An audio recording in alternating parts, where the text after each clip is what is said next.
देख रहे हैं अवाम के उठाए गए सवालात, हालत हाजरा पर तबसरों, तज्जियों, खबरों पर मुहित प्रोग्राम न्यूज लाइन रिदा सैफी के साथ।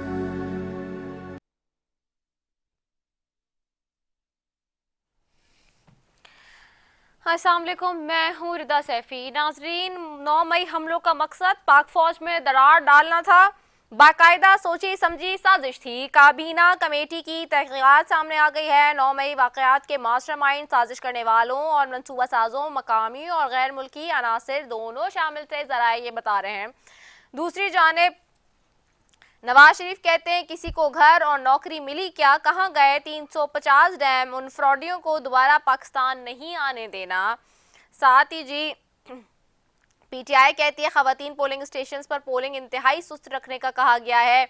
और ये पीटीआई बता रही है कि जी पहले से प्री पोल जिसको हम कहते हैं रिगिंग का मामला, जिसके ये अब आप आज से 2-3 टर्म्स हैं जो कि सुन रहे होंगे स्क्रीन पे भी और तमाम, क्योंकि अब ट्रांसमिशंस का भी आगाज़ होने वाला है, हो चुका है काफ़ी सारे टीवी चैनल्स पर और K21 की स्क्रीन पर भी आप कल से देखेंगे। तो जो प्री पोल या पोस्ट पोल रिगिंग का एक टर्म है वो आप सुनेंगे बहुत ज़्यादा, जिसका इस्तेमाल होगा। साथ ही जी जहां ये सारा मामला है वहीं पर मुस्लिम लीग नून ने आज जलसे में ये भी कह दिया कि जी किसी तरह से, मतलब मुस्लिम लीग नून की चीफ ऑर्गेनाइजर मरीन नवाज ने कहा है कि अब मैं आवाम को गवाह बनाकर कहती हूँ मैं सब कुछ भुलाने के लिए तैयार हूँ। पीटीआई के नौजवानों को पैगाम देती हूँ कि वो भी नफरत की सियासत को दफन कर दें। आज कसूर खड़ियाँ में खास में उन्होंने खिताब करते हुए ये बात की है। दूसरी जानिब चेयरमैन पीपल्स पार्टी बिलावल भुट्टो ने कहा मियाँ साहब के हालात बहुत पतले हैं, मियाँ साहब तो अपनी नशिस्त हार रहे हैं। कौन सी नशिस्त हार रहे हैं, ये भी बहुत बड़ा सवाल है। वजीर दाखिला दूसरी जानिब कहते हैं पोलिंग डे पर सिक्योरिटी के पेश नज़र कहीं इंटरनेट बंद करने की दरख्वास्त आई तो गौर करेंगे। ये कौन सी बात है, ये बहुत अजीब बात है। ये पाकिस्तान में ही हो सकता है कि जी पोलिंग वाले डे भी जो है वो उठाकर इंटरनेट बंद कर दे। मैंने आपको 2 रोज़ कबल बताया था कि पाकिस्तान में ये हाल है कि कहीं सैलाब आए, कहीं जो है वो बारिश आ जाए, कहीं जो है वो जल से रैलियां हो जाएं तो जी सबसे पहले उठा के इंटरनेट बंद कर दिया जाता है। और अब एक नई बात भी सुनने को मिल रही है कि जी इलेक्शंस वाले दिन भी जो है वो इंटरनेट बंद करने का सोचा जाता है। दिस इज़ वेरी कॉम्प्लेक्शन और पाकिस्तान में ही ये हो सकता है। दूसरी जानिब जी बुशरा बीबी ने अडियाला जेल मुंतकली के लिए इस्लामाबाद हाई कोर्ट से रुजू कर लिया। तमाम शहरी कानून की नज़र में बरकरार है, इसलिए कि किसी भी आम कैदी की सज़ा की तरह सज़ा अडियाला जेल में काटना चाहती हूँ, बुशरा बीबी ने इस्तदा कर दी है खुद।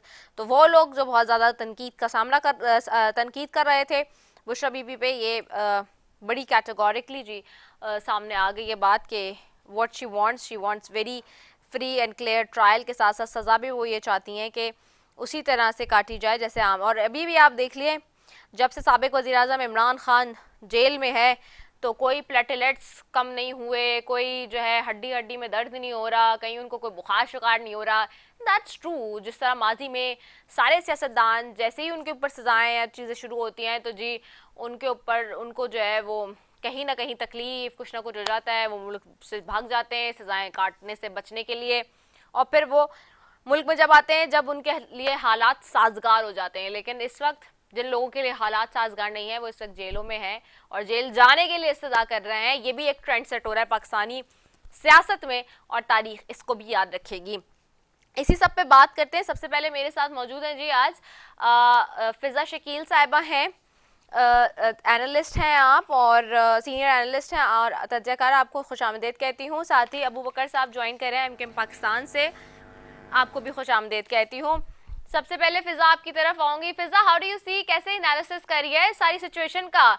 लम्हा व लम्हा हम इलेक्शंस डे की तरफ बढ़ रहे हैं, आप कैसे देखती हैं ओवरऑल सूरत हाल के मरकज में क्या होगा और मरकज में जो एक लड़ाई है वजीर आजम बनने की उसको कैसे एनालिसिस करेंगी? जी बहुत शुक्रिया। आपके तमाम नाजरीन को भी मेरी तरफ से सलाम मैं अर्ज करूंगी। देखें, ये इलेक्शन जब भी होते हैं पाकिस्तान में ज़ाहिर इस किस्म के तबसरे भी शुरू होते हैं, फिर आपस में रखना अंदाजी भी शुरू हो जाती है, एक दूसरे की राय से इख्तलाफ भी शुरू हो जाता है। हालांकि अभी कुछ ही अर्से पहले हमारी 2 बड़ी पार्टियां तो बिल्कुल शीर व शकर थीं एक दूसरे के बगल में हाथ डाले घूम रही थी। अब आप देख लीजिए कि एक पार्टी के जो रहनुमा हैं वो किस कदर तल्ख ज़बान इस्तेमाल करना शुरू हो चुके हैं, लेकिन इस इम्कान को भी रद्द नहीं किया जा सकता कि थोड़े अरसे के बाद ये दोबारा एक ही प्लेटफॉर्म पे होंगे। तो ये सब चलता है जिस मामले की आपने निशानदेही की, लेकिन कुछ जो टेक्निकल इश्यूज थे ना रिदा, वो बहरहाल प्रॉब्लमेटिक थे और उस पे गौर व फिक्र हो जाना चाहिए था। बेसिकली अनसर्टेनिटी इतनी थी कि जो सियासी पार्टियां ऑन ग्राउंड काम कर रही होती हैं, खासतौर पे जैसे इलेक्शन की लिस्टें हो गई, बाकी और दीगर मामलात हो गए, पोलिंग बूथ्स, पोलिंग स्टेशंस की आइडेंटिफिकेशन वगैरह, वो सारा ग्राउंड वर्क हमें नजर नहीं आया। गालिबन उसकी वजह वही थी कि गैर यकीनी सूरत हाल थी।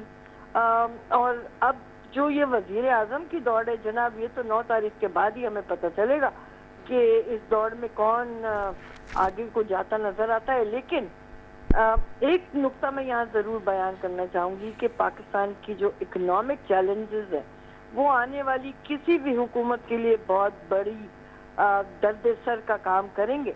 आज की ही खबर है कि ओगरा ने तकरीबन 35% गैस के निर्खों में इजाफा कर दिया। पेट्रोल तो 2-4 दिन पहले ही जो है वो 13 रुपए से ज्यादा उसमें इजाफा हो चुका।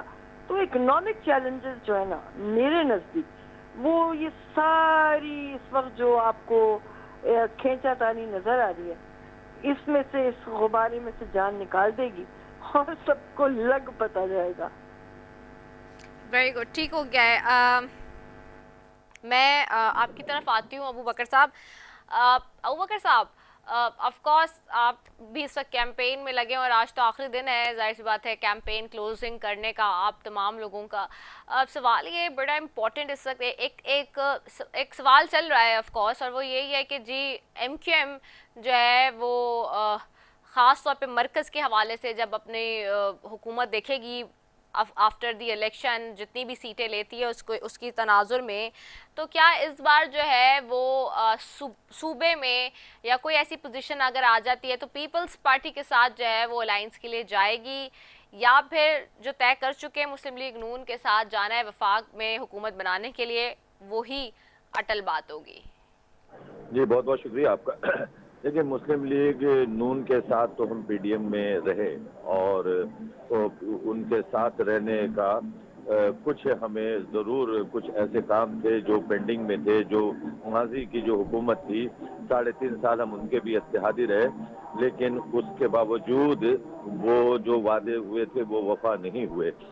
गो के कराची से एक बहुत बड़ी तादाद में उनको नशिस्तें दे दी गई थी, लेकिन उसके बावजूद जो कराची माशी हब था, जहाँ से इतनी बड़ी तादाद में कौमी और सूबाई असम्बली की नशिस्तें उनको मिली, उनका सदर कराची से बना, 4 वफाकी वजीर बने, लेकिन कराची शहर को बिल्कुल नज़रअंदाज किया गया। हम तो बड़े पुरुम्मीद थे कि एक नई सियासी जमात, एक तीसरी सियासी जमात आई है उभर कर सामने, और शायद उनको इस बात का एहसास और इदराक होगा कि इस शहर के साथ माजी में बहुत ज़्यादा ज़्यादतियाँ होती रही हैं और उसका अजाला क्या जगह। और उन्होंने कहा भी था, जो वो PTI के वज़ीर आज़म थे, उन्होंने कहा था कि हाँ कराची नज़रअंदाज हुआ है, और लेकिन उन्होंने जो पैकेजेस का ऐलान किया उस पैकेजेस पे अमल दरामद नहीं हुआ। उन्होंने हैदराबाद यूनिवर्सिटी की का ऐलान किया, लेकिन वो ऐलान के हद तक ही रहा। इसी तरह तो उन्होंने मरदमशुमारी की बात की थी, लेकिन उस पर भी पेशरफ नहीं हो सकी। तो हमने जब इस PDM के जो 1.25 साल 1.5 साल की हुकूमत रही, उसमें कम अज़ कम ये ज़रूर हुआ कि हैदराबाद यूनिवर्सिटी के लिए ज़मीन भी मिली, फंड भी मिला और उस पर काम भी शुरू हो गया। इसी तरह से सेंसस के हवाले से वो कि इसमें हमें बहुत परेशानियों का सामना करना पड़ा। हम बहुत तंदही के साथ इसका पीछा करते रहे, बार बार मुलाकातें करते रहे वहाँ वफाक में, प्राइम मिनिस्टर से लेके और एहसन इकबाल चूँकि सेंसस डिपार्टमेंट के वो उनके अंडर आता था, तो बाकायदगी से एक चीज़ से आगाह करते रहे। वहाँ तो इस बात का इस्लामाबाद में पता ही नहीं था कि क्या ज़्यादती हो रही है, क्या ज़्यादती नहीं हो रही है। तो ये वो तमाम चीज़ें थीं जिसकी वजह से हमने तकरीबन 70 लाख की आबादी शहर की, जो कि अभी भी जो सही हकीकत पे मुबनी आबादी है, वो 3 करोड़ से ज़्यादा की शहर है, लेकिन इसको 2 करोड़ 5 लाख तक लाने में हम कामयाब हुए हैं। तो ये तो चीज़ें हुई हैं। अब जहाँ तक आपका सवाल था कि वफाक में हमने प्राइम मिनिस्टर वो नून लीग से मुलाकात हुई है, फजलुर रहमान साहब से मुलाकात हुई है, पीर बगड़ा साहब से और JDA वालों से मुलाकात हुई है। तो हमने एक चीज़ रखी उनके सामने कि हुकूमत साजी के हवाले से कि अल्लाह ताला अगर हम कामयाबी देता है और हम इस पोजीशन में होते हैं तो हम इस वक्त एक मजबूत मरबूत बल्दियाती निज़ाम चाहते हैं मुल्क के अंदर, और यही वाहिद रास्ता है पाकिस्तान को या पाकिस्तान के सूबों को और शहरों को तरक्की की तरफ ले जाने के लिए, जिसपे वो मुत्तफिक हैं। कम अज कम नून लीग और JDA इस बात में मुत्तफिक थी कि बिल्कुल ये आपका जो आरा है, आपकी जो तजवीज़ है, आपकी जो परेशानी है, ये बिल्कुल हम भी इस बात का इदराक करते हैं। माजी में PTI की हुकूमत आने से पहले PTI के चेयरमैन ये ऐलान करते थे कि हमारे पास तो एक मजबूत निज़ाम बना हुआ है, हमने सारा काम उस पर मुकम्मल कर रखा है, हुकूमत में आते ही हम एक मजबूत बल्दियाती निज़ाम लेकर आएंगे। लेकिन ऐसा नहीं हुआ, अच्छा, आप बल्कि लोगों जो के लिए बल्दियाती लोग ये निज़ाम चल रहा पूछते था हैं, पंजाब में उसे भी खत्म कर दिया। अबू बकर साहब, मैं बाहर हलकों में भी जो है वो लोगों के साथ बराह रास्त प्रोग्राम करी थी और मैं लोगों उसकी राय देख रही थी। लोग एक आपके बारे में एक तासुर रखती है कि कहते हैं कि जी आप लोग हमेशा हुकूमत के साथ अलायंस करके बैठते हैं, चाहे पीपल्स पार्टी हो, नून लीग हो, PTI हो, वफाक का हिस्सा होते हैं, लेकिन उसके बावजूद उस तरह से आप लोग नहीं जो है मसाइल हल करा पाते कराची के जिस तरह से होने चाहिए, विविडली और वोकली। बिल्कुल सही है लोगों का ये सवाल। लोगों का ये सवाल इसलिए सही है कि देखें, पाकिस्तान में ताकत का महवर और मरकज जो है वो एडमिनिस्ट्रेटिवली हो या फाइनेंशियली हो, या तो सूबाई खुद मुख्तारी से पहले 18वीं तरमीम से पहले प्राइम मिनिस्टर ऑफ पाकिस्तान के पास था। उसके बाद ये शिफ्ट हुआ और प्रोविंशियल ऑटोनॉमी मिलने के बाद ये इख्तियारात अब सूबे के चीफ मिनिस्टर के पास आ गए। होना तो ये चाहिए था कि ये सूबे का चीफ मिनिस्टर जो तमाम इख्तियारात का मालिक बन के बैठा हुआ है, उसे अपने इख्तियारात को जिलों तक पहुंचाना चाहिए था, जिलों को मजबूत करना चाहिए था। MQM कभी भी सूबे में अपना चीफ मिनिस्टर नहीं ला सकी। हमेशा बहुत मजबूत जब रहे तो हमारे वज़रा की तादाद जरूर ज्यादा रही, लेकिन आपको भी पता है कि वजीर आला जो चीफ एग्जीक्यूटिव है उसके साइन के बगैर कुछ नहीं होता। 22,000 अरब रुपए मिले हैं उस पार्टी की हुकूमत के 15 सालों में, लेकिन ये उसकी डिस्क्रिप्शन पे है कि वो किस सूबे में किस जिला को, किस शहर को कितना देता है। शहर कराची जो माशी हब है, जो सबसे ज्यादा रेवेन्यू देता है, उसके साथ क्या कुछ किया गया। लेकिन आप भी तो उनके साथ बैठते रहे, फ्रेंडली ऑपोजिशन खेलते रहे। फ्रेंडली नहीं कहेंगे, देखिए हिस्सा बराए जिसका जो हमारे नासिर हुसैन शाह साहब, वसीम अख्तर साहब एक गाड़ी में बैठ के कहकहे लगाते थे माजी में, और जो है वो लोगों के सामने आ रहे थे। टीवी पे लड़ाई होती थी, लेकिन पीठ पीछे सारी महफिलों में, दावतों में सब चल रहा होता था। तो लोग यही पूछते हैं कि आप लोग सिर्फ टीवी की हद तक की बातें करते हैं या ऑन ग्राउंड भी? ऐसा नहीं है, हम अपोजिशन में रहे और डट के अपोजिशन की और डट के तनकीद करते रहे उस पार्टी पे, और आज भी कर रहे हैं। लेकिन आप एक सियासी माहौल में एक मुल्क में रहती हैं, आप सियासी इख्तलाफ रखते हैं, दुश्मनी तो नहीं रखते। अगर किसी शादी में, किसी तकरीर में, किसी मैयत में कहीं कोई मुलाकात हो जाती है तो इस हद तक तो नहीं जाते। हाँ, ये जरूर है कि वसीम अख्तर जब मेयर बने तो उनको क्या किया, उनको तो एडमिनिस्ट्रेटिवली इख्तियारात ही नहीं दी, फाइनेंशियली इख्तियार है वो अपने पास जो है ना वज़ीर आला लेके बैठा रहा। उससे पहले जो मुस्तफा कमाल का दौर था, परवेज मुशर्रफ ने दिया था ना इख्तियार, उसको दिया था, माली इख्तियार भी दिया था, उसको इंतजामी इख्तियार भी दिया था। तो कराची के अंदर तरक्याती काम होते हुए हम नहीं, हमारे मुखालफिन भी इस बात को सराहते हैं कि उस दौर में तो मुस्तफा कमाल भाई ने अपने जेब से तो नहीं लगाया था, उस वक्त की जो हुकूमत थी उन्होंने उनको बाख्तियार किया। और आज भी हम यही कहते हैं, अगर वसीम अख्तर मेयर थे और उससे बाख्तियार किया जाता, उसको पूरी दुनिया की तरह, जैसे दुनिया में मेयर बाख्तियार होता है, उसके पास इख्तियारात होते हैं, कम्युनिटी पुलिसिंग होती है, पुलिस का अदारा उसके पास होता है, उसके पास पूरे शहर की कुंजी होती है, तो अगर उसको उसी तरह बाख्तियार करके माली तौर पे और इंतजामी तौर पे उसको बाख्तियार रखा जाए, तो मैं समझता हूँ वो MQM का मेयर हो या किसी भी जमात का मेयर हो। और आज भी हमने जो मियाँ साहब से, नून लीग से बात की है और ये हमने सामने रखा है कि आप पाकिस्तान में एक मजबूत बल्दियाती निजाम लाएं, तो हमारा तो कराची, हैदराबाद या सिंध के शहरों तक अपना जो भी एज एन ऑनेस्ट ओपिनियन, आप अपने दिल पे हाथ रख के क्या देख रहे हैं कि कितनी सीटें MQM निकाल लेगी इस बार कराची से? जो हमसे छीन के किसी झोली में डाली गई थी, जो 2013 में हमारे पास नशिस्तें थी, इंशाअल्लाह ताला वो सारी नशिस्तें हम इंशाअल्लाह ताला हम लेने में कामयाब होंगे। ठीक हो गया है। फिजा, आपकी तरफ वापस आऊंगी। फिजा, आप कराची की सियासत को कैसे देख रही हैं? Because Karachi is very important but at the same time unfortunately it's always neglected. जी बिल्कुल सही कह रही हैं आप विदा। अगर आप माजी में जाती हैं तो देखें, कराची ने कभी किसी पार्टी को बहुत ज्यादा क्लियर मैंडेट नहीं दिया था। मैं 70 की दिहाई की बात कर रही हूँ। लेकिन जब ये फैक्टर इमर्ज हुआ MQM का, तो फिर हमने देखा कि यहाँ पे एक सियासी कुव्वत आई। लेकिन आपने जो बातें की हैं वो बिल्कुल अपनी जगह पर सही है कि MQM उस तरह के बहुत सारे काम कर नहीं पाए जो शायद वो कर सकते थे। लिसानी बिल आता है भुट्टो साहब के जमाने में, उसके बाद जो कोटा सिस्टम यहाँ पे नाफिज होता है और जिस तरह से कराची का नौजवान इस्तेहसाल का शिकार होता है, वो एक लंबी दास्तान है। लेकिन अगर करंट सिनारियो में देखते हैं रिदा, तो कराची का जो चंक निकल के आएगा नेशनल असेंबली की सीटों में, वो एक बहुत कलीदी किरदार अदा करेगा फॉर्मेशन ऑफ गवर्नमेंट में। क्योंकि एस्टिमेशन तो अभी तक यही है कि कोई भी एक सिंगल मेजॉरिटी पार्टी के तौर पे गालिबन इमर्ज नहीं कर पाएगी कोई भी पार्टी। स्प्लिट मैंडेट होगा। आप सब जानते हैं कि ग्राउंड पे एक मखसूस पार्टी के लिए अरसा हयात खासी हद तक तंग है। उनके पास इंतखाबी निशान नहीं है, वो ऑर्गेनाइज नहीं है, उनके पास वर्क फोर्स नहीं है। इलेक्शन डे बहुत अहम होता है रिदा। उस दिन आपने वोटर को निकालना है, वोटर को आपने राग़िब करना है कि जी वो स्टेशन तक, बूथ तक जाए, अपना वोट कास्ट करे। अगर मैं आपसे ये कहूँ, sorry to cut you in between, इसी में बड़ी अच्छी आपने एक पार्टी की बात की। फिजा, आप इतने अरसे से प्रोग्राम कर रही हैं, मीडिया से वाबस्ता हैं, आपने सारे अदवार देखे माशाल्लाह से जो पिछले गुजरे हैं हुकूमतों के।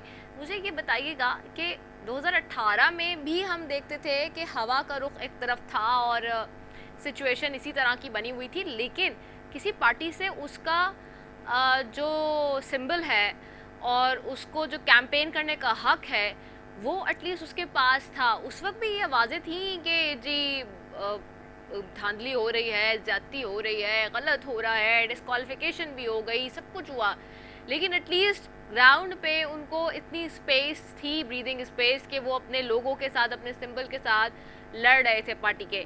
इस बार तो हमने देखा है जो क्रशिंग हुई है। कुछ मैं लोगों के साथ जब बात करी थी, आपके जैसे सीनियर लोगों के साथ, तो वो कह रहे थे कि ये ज़िया का टाइम हमें इस वक्त नज़र आया है इस सारे प्रोसेस पे। क्या वाकई ऐसे आप भी समझती हैं? जी बिल्कुल सही तासुर फैल रहा है। उसकी वजह ये रिदा के 2018 का इलेक्शन भी दीगर पार्टियों के लिए बहुत ज़्यादा आसान नहीं था। ANP ने यहाँ पर सियासी तौर पे बहुत नुकसान उठाया था, जानी नुकसान तक उठाया था उन्होंने। इसी तरह कराची में अगर आप बात करती हैं पीपल्स पार्टी, उसके अलावा यहाँ पर MQM और भी दीगर जमातें, उनको खुलकर कन्वेंसिंग नहीं करने दी जा रही थी। उनके दफातर पे हमले भी हो रहे थे और एक मखसूस पार्टी जो इस वक्त मजलूम नजर आ रही है हमें, उसके लिए अब मैदान खुला था। तो अब ये कंपैरिजन इस वक्त मेरा ख्याल है करना मुनासिब इसलिए नहीं है कि ये रियासती खेल है, ये हर 5 साल बाद किसी न किसी सूरत में नजर आने लगते हैं हमें। और मतलब चीजें चेंज नहीं हुई। अगर ओवरऑल मैं मोटे तौर से कहूँ तो इसका मतलब पाकिस्तानी सियासत में हम ये तो देख रहे हैं कि स्क्रिप्ट तब्दील नहीं हो रहा। कुछ लोग तो ये तक कहते हैं कि जज भी वही है, स्क्रिप्ट चेंज नहीं हो रहा है, same as it is script है जो कि काफी अरसे से चल रहा है। जी रिदा, इनको अपना स्क्रिप्ट राइटर चेंज कर लेना चाहिए। हम जैसे कुछ लोगों को हायर कर ले, कोई नई हम स्टोरी लाइन दे दें इन्हें, क्योंकि ये बड़ी प्रेडिक्टेबल हो चुकी हैं रिदा, ये चीजें बहुत प्रेडिक्टेबल हो चुकी हैं। और चलें, 1 मिनट को हम मान भी लें कि ऐसा नहीं है, लेकिन उस ट्रस्ट डेफिसिट का हम क्या करेंगे कि हमारा एतमाद बहाल नहीं हो रहा। हम हर एक को शक की निगाह से क्यों देखने लगे? अगर आप 9 मई के हवाले से वाकई बहुत संजीदा थे तो फिर आपको बहुत पहले उन तमाम 105 या 107 लोगों को कुछ ना कुछ तो सबक सिखा देना चाहिए था। आपने वो भी नहीं किया। अभी कल की शायद गालिबन खबर है कि फर्द जुर्म आयद हुई है 2-3 रहनुमाओं के ऊपर। बाकी आपके सामने है। सब तौबा तायब हो के मुख्तलिफ पार्टियों में तितर बितर हो गए। मैं आपको आज के दिन की खबर बताती हूँ, एक बड़ी इम्पोर्टेंट, कि आज एक जो है ना वो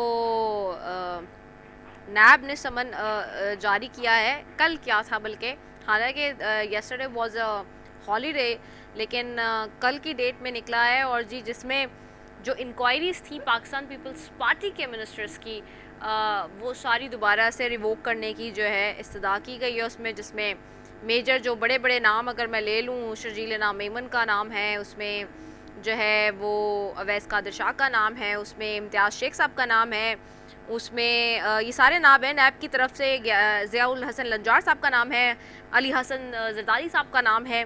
तो ये काफ़ी सारी जो है, ये भी एक तरफ से सिचुएशन शुरू हो गई है। पीपल्स पार्टी के लिए भी इट्स नॉट गुड, साजगार माहौल नज़र नहीं आ रहा। वही जो और चूँकि पीपल्स पार्टी भी इस वक्त बड़ी वोकल हुई है इस हिसाब से, जिस तरह पीटीआई हुई भी है कि जी लेवल प्लेइंग फील्ड नहीं मिल रहा। बिल्कुल आप सही कह रही हैं। और इस तरह की एक लिस्ट जो है वो, जहाँ तक मेरी याददाश्त काम कर रही है, 3-4 हफ्ते पहले भी फ्लोट हुई थी। तो ये सब कुछ क्या है? आपने क्यों करना ये सब कुछ? ये इसको पॉलिटिकल इंजीनियरिंग जो कहा जाता है।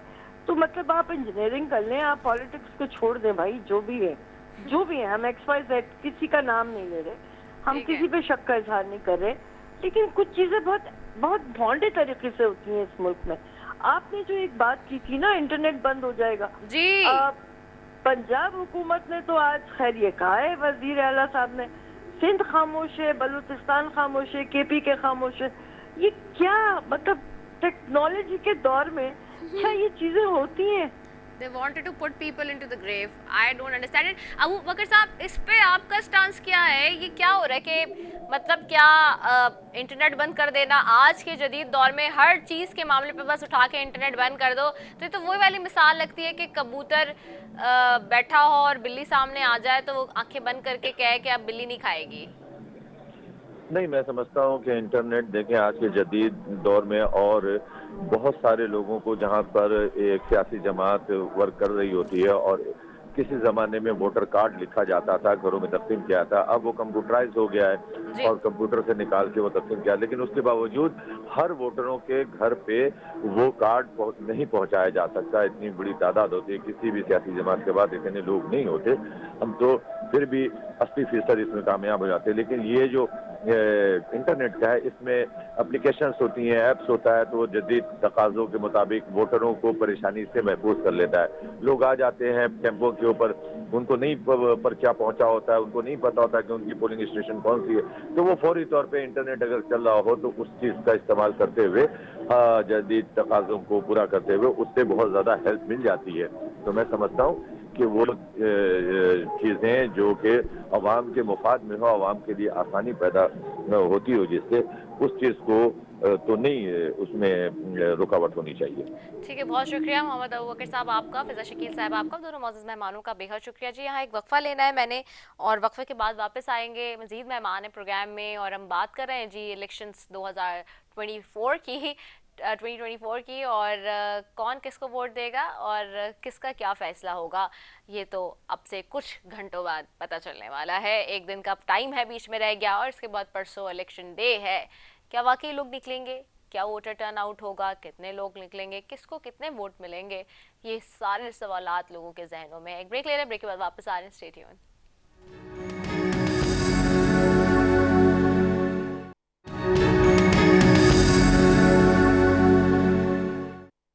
वेलकम बैक नाजरीन। और ब्रेक पे गए हुए थे जी। ब्रेक पे जाने से पहले फिजा शकील साहिबा से एनालिसिस ले रही थी और एमकेएम पाकिस्तान का मौकिफ ले रही थी। अब इस वक्त मेरे साथ हैं आगा मसूद साहब, सीनियर एंकर हैं, सीनियर जर्नलिस्ट हैं, आपको खुशामदीद कहूँगी। साथ ही सिद्दीकुल फारूक साहब हैं, सीनियर सियासतदान हैं, मुस्लिम लीग नून से मरकजी रहनुमा है PMLN के। आप दोनों मौजूद मेहमानों का शुक्रिया फॉर ज्वाइनिंग। सिद्दीकुल फारूक साहब आपकी तरफ आऊँगी। सिद्दीक साहब, मुस्लिम लीग नून भरपूर तरीके से अपनी कैंपेन कर रही है, जल्द से जुलूस आज भी हुए हैं, और बड़ी पुरएतमाद है कि जी इलेक्शंस में जीती उनकी ही होगी, लेकिन ऐसी सारी सूरत हाल में तमाम सियासी जमातें और जो न्यूट्रल एनालिसिस है उसमें देख रहे हैं, अगर देखा जाए तो लोग कहते हैं कि जो मुस्लिम लीग नून है उसकी वजह से लेवल प्लेइंग फील्ड नहीं मिल रहा बाकी सियासी जमातों को। पीटीआई तो ये इल्ज़ाम लगा ही रही थी, पीपल्स पार्टी भी इस वक्त नाला है, क्या वजूहात हैं? मुझे बल्कि किसी भी माकूल आदमी को जी समझ नहीं आती जब पीपल्स पार्टी या बिलावल भुट्टो जरदारी साहब कहते हैं हमें लेवल प्लेइंग फील्ड नहीं मिल रहा, तो चारों सूबों में जलसे कर रहे हैं आप, कोई बंदा आपका गिरफ्तार नहीं हुआ, कहीं जाने से आपको मना नहीं किया गया, कहीं आपको कुछ थ्रेट नहीं है, आप जो चाहते हैं कह भी रहे हैं, इश्तिहार आपके छप रहे हैं। लेवल प्लेइंग फील्ड और किसे कहते हैं? आज ही की वैसे खबर है, नैब ने सबन जारी कर दिया सारे लोगों को जिनकी इंक्वायरीज चल रही थी रिवोक करने के लिए, जिसमें तकरीबन सारे पीपल्स पार्टी के मिनिस्टर, सूबाई मिनिस्टर के नाम है। देखिए, रिवोक करने की बात चलिए जी होगी, लेकिन ये कल तो नहीं हो रही, परसों तो नहीं हो रही। मुकदमे हैं, मुकदमे अगर ऐसे हैं तो मुकदमा तो अदालत में चलेगा। वो कहते हैं कि प्रेशर बिल्ड करवा रहे हैं आप लोग, जी प्रेशर बिल्ड करवा रहे हैं वो कहते हैं आप लोग, वो तो ये सारा ये आपकी ईमा पे सब हो रहा है, झूठ बोल रहे हैं हमारे ईमा पे, वो तो इल्जाम ही लगा रहे हैं।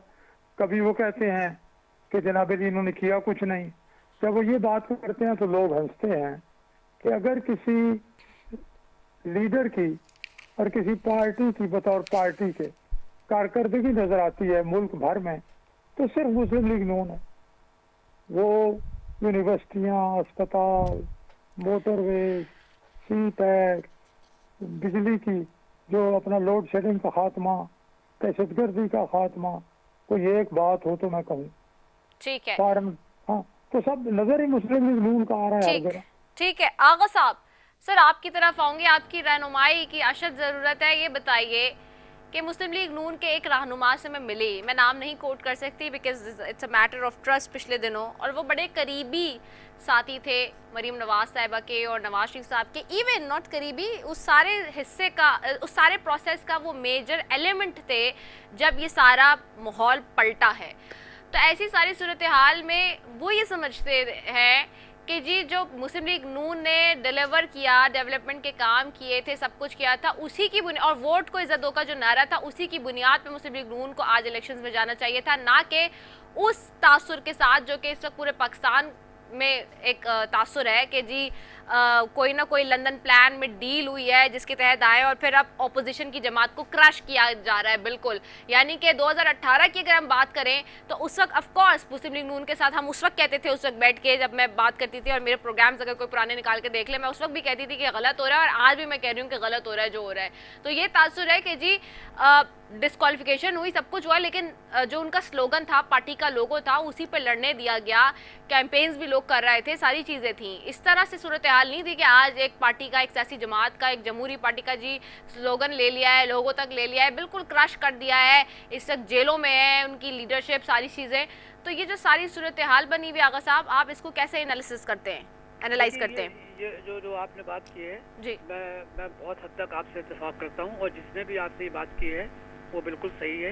बात दरअसल इस तरीके से लोगों में आम तासुर ये है, अभी हाल ही में बहुत बड़ा सेमिनार भी हुआ था जिसमें मुझे भी दावत दी गई थी बात करने की, तो मैंने यही बात की थी कि लोगों को ये तासुर दिया गया है कि वो ऑलरेडी नवाज शरीफ इलेक्ट हो गए हैं। तो जब जाहिर है कि ये जो तासुर जो फैल रहा है और फैलाया गया है जानबूझकर, तो मैं समझता हूँ ये मुल्क के इस्तेहकाम के लिए बहुत ख़तरनाक है। मैं लफ्ज़ ख़तरनाक इस्तेमाल कर रहा हूँ। और दूसरी सबसे बड़ी बात यह है कि ख़ुद नवाज शरीफ साहब को, जब चाहे लंदन प्लान हो या ना हो, लेकिन उनको खुद मतलब ये कि टीवी पे आके ये कहना चाहिए था कि भाई मैं खुद 4 साल लंदन में आके तंग हो गया था, मुझे वतन याद आ रहा था, लोग याद आ रहे थे, तो मैं खुद आया हूँ। लेकिन ये कि इस सिलसिले में उन्होंने कोई वजाहत नहीं की, जिससे लोगों के जहन में ये बात तक़वियत पा गई कि ये वाकई किसी के कहने पर यहाँ पर आए हैं, और उसके बाद ये कि इलेक्शन लड़ रहे हैं। लेकिन जिस तरीके से हिज़्ब इख्तिलाफ की जमातों के साथ जो रवैया अख्तियार किया जा रहा है, अरबाब इख्तियार जो कर रहे हैं, वो मेरा ख्याल है पाकिस्तान के हक़ में नहीं है, अवाम के हक़ में नहीं है, और जमहूरियत के हक़ में नहीं है, जैसी भी लंगड़ी लुली जमहूरियत है उसके हक़ में नहीं है। इससे आप यकीन करें मेरी बात पे, क्योंकि मैं तो मुसलसल कॉलम लिख रहा हूँ, पाकिस्तान मजीद जो है ना माशी और सियासी बहरान की तरफ जाएगा। ये हमें उन लोगों को सोचना चाहिए कि जो इस मुल्क को चला रहे हैं। और मैं ये नहीं समझता कि नवाज शरीफ अकेले पाकिस्तान की सूरत हाल को तब्दील कर देंगे अगर उनको मौका मिला। लेकिन मैं समझता हूँ कि ये बिल्कुल सही है कि लेवल प्लेइंग फील्ड नहीं मिल रहा है, और ये के बाद लोगों के हाथ पैर बांध दिए गए हैं, बहुत लोगों को जेल में बंद कर दिया गया है, बहुत से पेपर छीन लिए जाते हैं। भाई ये जो सहाफ़ी लोग जो हैं ये देख रहे हैं, ठीक है वो मतलब ये कि उनके पास कोई इंतज़ामी ताकत नहीं होती, लेकिन कम से कम लिख सकते हैं, बोल सकते हैं, इस तरीके से सब गुफ्तगू कर रहे हैं। मैं ये समझ रहा हूँ कि अगर इस तरीके से किसी को भी इख्तियार दिया गया तो वो आवाम की उसको हिमायत हासिल नहीं होगी और मज़ीद पाकिस्तान के अंदर बहरान पैदा होगा।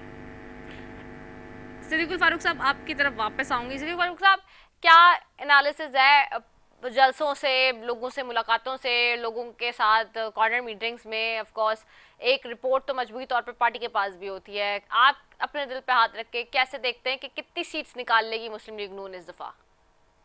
देखिए रिदा, मैं ये बात नहीं करूंगा, ना मैं कोई नजूमी हूँ, ना मैं कोई ऐसे मैंने या मेरे जरिए से कोई डील हुई है कि मैं कहूँ जी इतनी सीटें आ रही हैं। लेकिन अल्लाह के फजल करम से मुस्लिम लीग नून यानी आज तक नहीं कल तक भी हर दिन मुस्लिम लीग नून की मकबूलियत बढ़ रही है और बड़ी है, और इंडिपेंडेंट एनालिसिस सामने आ रहे हैं। और मैं फिर अर्ज करूंगा कि लोगों को मुस्लिम लीग नून का 2016-17 के साल अच्छी तरह से याद है। चीज़ों की कीमतें क्या थी, अमन व अमान कहाँ था, लोड शेडिंग का क्या हाल था, पेट्रोल की क्या कीमत थी, और बैन अवी सतह पे कैसे ताल्लुकात थे पाकिस्तान के, और फिर कैसे तरक्याती प्रोग्राम थे, ये सारा लोगों को याद है। उसी की बुनियाद पर जब नवाज शरीफ साहब बात करते हैं तो लोगों को रजिस्टर होता है, वो कहते हैं हाँ ये ठीक कह रहे, झूठ नहीं बोल रहे, सच बोल रहे। अब वो लंदन प्लान की बात या वजाहत की बात कि जी उन्होंने वजाहत नहीं की। भाई 21 अक्टूबर मीनार पाकिस्तान पे जो जलसा किया मियां साहब, उस तकरीर का एक एक लफ्ज सामने, क्या उन्होंने कहा? वही बात यही की कि हमारे काम बोलते हैं, हम कोई इंतकाम नहीं लेंगे, हमने जो हमारी जात के साथ लोगों ने जिन जिन ने किया है हमने माफ कर दिया, और अगर कुछ किया तो हमने अल्लाह की अदालत में मुकदमा किया। इस सारी बातों के बाद फिर अगर कोई दोस्त ये कहे कि नहीं जी वो मुस्लिम लीग नून, हमने किसी के खिलाफ क्या 15 किलो हेरोइन का केस बनाया, हमने किसी के खिलाफ बाल टेम्परिंग का केस बनाया? नहीं बनाया। ना हमारी हुकूमत है, ना हमने ये काम किए हैं। हम ये जरूर कहते हैं कि पाकिस्तान को एक पार्टी इस सारी दलदल से नहीं निकाल सकती। इंशाल्लाह इंतखाबात के बाद हम सारे दोस्तों को बिठाएंगे और एक प्रोग्राम देंगे, और उस प्रोग्राम पे सबको साथ लेके चलेंगे और मुल्क को इस मुश्किल से, इस दलदल से इंशाल्लाह निकालेंगे। अच्छा, एक बात और बताइएगा सिद्दीकुल फारूक साहब, ऑफ कोर्स अब पीटीआई के आज़ाद उम्मीदवार के तौर पे तो कैंडिडेट्स खड़े हुए हैं, तो ऐसी सिचुएशन बन जाती है कि आपको उनके साथ कोई हाथ मिलाना पड़े या बैठना पड़े हुकूमत बनाने के लिए, अलायंस करने के लिए, तो क्या बैठा जाएगा, मिलाया जाएगा, उनसे बात होगी या नहीं?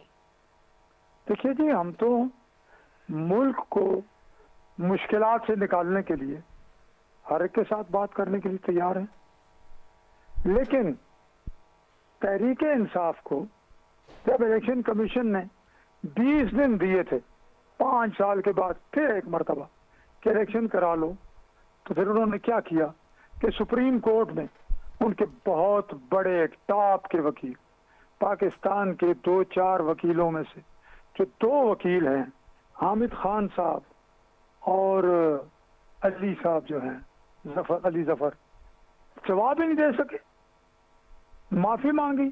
इलेक्शन कमीशन पे जो इल्जाम आयद किए थे उन्होंने वो इल्जाम वापस लिए हकायक की रोशनी में, फिर उसके बाद क्या बात बाकी रह जाती है? जी ठीक है, आगा मसूद साहब आपकी तरफ आऊंगी। सर, ओवरऑल सिचुएशन क्या देख रहे हैं, कौन कितनी सीटें निकाल सकता है, आपका तज्जिया क्या कह रहा है? भाई मेरा ख्याल ये है कि अगर इलेक्शन जैसे भी हो रहे हैं, एक हंग पार्लियामेंट आएगी और उसमें मेरा ख्याल है किसी को अक्सरियत हासिल नहीं होगी। और जितनी भी मतलब ये कि पसे पर्दा कोशिश की जाए अक्सरियत दिलाने के लिए, मेरा ख्याल है उसको आवाम मंजूर नहीं करेंगे, सियासी पार्टियां मंजूर नहीं करेंगी, बल्कि एक हंग पार्लियामेंट होगी। और हंग पार्लियामेंट से मुराद ये है कि कोई भी नुमाया तब्दीली पाकिस्तान में मईशत के लिहाज से और सियासत के लिहाज से नहीं आ सकेगी। और क्योंकि एक ख़ास तरकीब से, हिकमत अमली से सियासी पार्टियों में इख्तलाफ पैदा किया गया और सियासी पार्टी जो हैं अपने पसंदीदा उम्मीदवारों को लाने में नाकाम हो रही हैं। तो मैं समझता हूँ कि अगर हंग पार्लियामेंट भी आई या एक ऐसी पार्लियामेंट जिसमें लोगों के साथ इत्तेहाद या इत्तेफाक कायम किया जाए, वो भी मेरा ख्याल है कि जो पाकिस्तान को मसाइल दरपेश हैं वो हल नहीं कर सकेंगे। इसका सिर्फ एक ही हल है कि किसी को भारी अक्सरियत मिले, और भारी अक्सरियत जो है ना हालात मारूजी हालात बता रहे हैं। आजाद उम्मीदवारों की क्या वैल्यू लगती है आपको? देखिए, आज़ाद उम्मीदवार में दो किस्म के लोग हैं। एक तो वो कि जो पैसे के जरिए अपना ज़मीर बेच देंगे और ये कि किसी दूसरी पार्टी में शामिल हो जाएंगे, और कुछ ऐसे भी हैं जिनको मैं ज़ाती तौर पे उनसे मिला हूँ, वो नज़रियाती लोग हैं। तो चाहे कुछ भी हो जाए, खौफ पैदा किया जाए, उनको गिरफ्तार किया जाए, लेकिन यह है कि वो अपना ज़मीर भी नहीं बेचेंगे और अपना नज़रिया भी नहीं बेचेंगे। तो दो किस्म के हैं। तो अगर उसमें से बाद ऐसे लोग के जो पैसे के हरीस हैं, लालची हैं, तो वो तो बिक जाएंगे और उनके ज़रिए बहुत सी तब्दीली पार्लियामेंट के अंदर आ सकती है। इस सिलसिले में हमें कोई शुबा नहीं होना चाहिए। तो मैं ये समझ रहा हूँ कि लेकिन उस सूरत में भी पार्लियामेंट के अंदर जो बिल्स आएंगे या जो पाकिस्तान की जो सूरत हाल है उससे मुतालिक तब्दीली की जो कोशिश की जाएगी वो ज़्यादा मौसर साबित नहीं होगी, और उसी वक्त साबित हो सकती है कि जबकि एक भारी अक्सर से कोई इंतखाब में आए और यह है कि अपने मंशूर के मुताबिक या आवाम की ख्वाहिशात के मुताबिक। और आगा साहब एक बात और भी बताइएगा कि एक खबर चल रही है आज सुबह से कि ये जो लंगड़ी लूली जो जमहूरियत है ये भी बैठ आगा साहब, क्विकली आपसे जानना चाहूंगी, सिद्दीकुल फारूक साहब से बस आंसर लूंगी, वाइंड अप करना है मैंने शो। मुझे बताइएगा क्विकली आगा साहब, एक खबर चल रही है सुबह से कि जी पंजाब में कहा जा रहा है, खास पंजाब की तरफ से ये आ गई ये बात कि जी इलेक्शंस में अगर कोई धांधली हो, मतलब कोई माहौल ख़राब होता है, कोई नाखुशगवार सूरत हाल पैदा होती है, तो जी जो है वो उठा के बंद कर दें, आप इंटरनेट बंद कर दें। अब ये एक ऐसा वतन है कि जी जिसके अंदर जहाँ दुनिया टेक्नोलॉजी में पूरा इस वक्त चाइना देख लें, अमेरिका देख लें, यूरोप देख लें, हर तरफ जो है वो टेक्नोलॉजी पे काम हो रहा है। टेक्नोलॉजी की दुनिया में लोग क्या कुछ कर चुके हैं कि हम बहुत ही पीछे रह गए ऑलरेडी। हमारे मुल्क में कोई जलसा होता है, कोई रैली होती है तो जी इंटरनेट बंद कर दो, कोई फ्लड आता है तो इंटरनेट बंद कर दो, बारिश हुई तो इंटरनेट बंद हो गया, डिजिटल जलसा हो रहा है तो इंटरनेट बंद कर दो। तो ये अब इलेक्शन वाले दिन भी इंटरनेट बंद कर दिया जाएगा तो क्या होगा? जी आगा साहब। हाँ, तो देखिए मैं ये समझ रहा हूँ कि ये एक जो तरीक़ेकार अख्तियार किया जा रहा है उससे मजीद पाकिस्तान के अंदर बहरान पैदा होगा। देखिए, मैं एक राइटर हूँ और मैं तकरीबन 15 किताबें लिख चुका हूँ। मुझे मालूम है कि ये सूरत हाल जो है ना, इससे और लोगों में बहरान पैदा होगा, गम गुस्सा पैदा होगा। तो वो मेरा ख्याल है मुल्क के लिए बेहतर नहीं है। हमें ये मुल्क बहुत प्यारा है, ये बड़ी मुश्किल से मुल्क हमने हासिल किया है और इसके अंदर लाखों लोगों ने कुर्बानी दी है जो मारे गए। तो मैं सिर्फ ये अर्ज करना चाहता हूँ कि इंटरनेट बंद करना या फ़ोन बंद करना या उसको टेप करना, मेरा ख्याल है कि ये जमहूरी और अखलाकी रवायत के खिलाफ है। हमें हर एक को फेयर प्ले फील्ड मिलना चाहिए ताकि वो बड़े बिला खौफ के अपने राय का इजहार कर सके। सर सिद्दीकुल फारूक साहब, आपसे भी यही सवाल है सेम। मैं जवाब देता हूँ जी कि आपने जिन मुल्कों की मिसाल दी, यूरोप को ले लें, अमेरिका को ले लें, कनाडा को ले लें, चाइना, जापान को ले लें, चाइना को ले लें, वहाँ ऐसी दहशतगर्दी भी तो नहीं है जो हमारे यहाँ। वहाँ सोशल मीडिया इस तरह मिस यूज भी तो नहीं किया जा रहा ना जिस तरह हमारे यहाँ। पुराने जलसे, पुरानी तकरीरें, पुरानी तस्वीरें आज लगा के। सर माजरत के साथ सिद्दीकुल फारूक साहब, तुर्की में याद है आपको रजब तैयब एर्दोगान साहब के लिए कू हो गया था और क्या कुछ हुआ और फिर लोग किस तरह से निकले जमहूरियत की खातिर। मैं जो गुजारिश कर रहा हूँ सर देखिए ना, वो तो यानी उनकी पार्टी ने उस वक्त जो कू हुआ था उसके खिलाफ इस्तेमाल किया ना, उन्होंने झूठ नहीं बोला। मैं ये कह रहा हूँ हमारे यहाँ जो दहशतगर्दी होती है ये क्या सूरत हाल है। तो मैं सिर्फ ये अर्ज करूंगा कि इसका मिस यूज सोशल मीडिया का जहां भी हो ये नहीं होना चाहिए और इसके लिए इस्लाहात नाफिज होनी चाहिए। एक बात मैं आपसे कहूंगा, जी। आपके पास टाइम थोड़ा है, जी जी कि अगर रब्बुल इज़्ज़त ने हुकूमत हमें अता फरमाई तो हम इंशाअल्लाह नवाज शरीफ साहब की क़यादत में पाकिस्तान को माशी मुश्किलात से, दहशतगर्दी से और महंगाई से निकाल के दिखाएंगे रब्बुल इज़्ज़त के फजल करम से। चले इंशाल्लाह sir. Thank you so very much Siddiqul Farooq साहब आपका, आगा मसूद साहब आपका, आप दोनों मौजूद मेहमानों का बेहद शुक्रिया। नाजरीन, और फिर से आखिर में एक ही वो ये डिस्क्लेमर आपके लिए और मैसेज एक तरीके से कि जी प्लीज़ प्लीज़ प्लीज़, अगर आप समझते हैं कि आपके साथ नाइंसाफ़ी हुई है, आपकी पसंदीदा सियासी जमात के साथ कोई नाइंसाफ़ी हो रही है, या फिर ये निज़ाम आपके साथ खिलवाड़ कर रहा है, आपको सही तरीके से आपका हक नहीं दे रहा है, तो फिर उठिए और प्लीज़ 8 फरवरी को जाइए और परसों जाकर अपना वोट डालिए। ना सिर्फ अपना बल्कि अपनी फैमिली को, दोस्तों को, रिश्तेदारों को, सबको इस बात के लिए जो है वो आमादा कीजिए, राज़ी कीजिए और लेके जाइए और वोट डालिए। अपना हक़ राय दही ज़रूर इस्तेमाल कीजिए। इसी के साथ जी अपने मेज़बान रदा सैफ़ी को दीजिए इजाज़त। पाकिस्तान जिंदाबाद।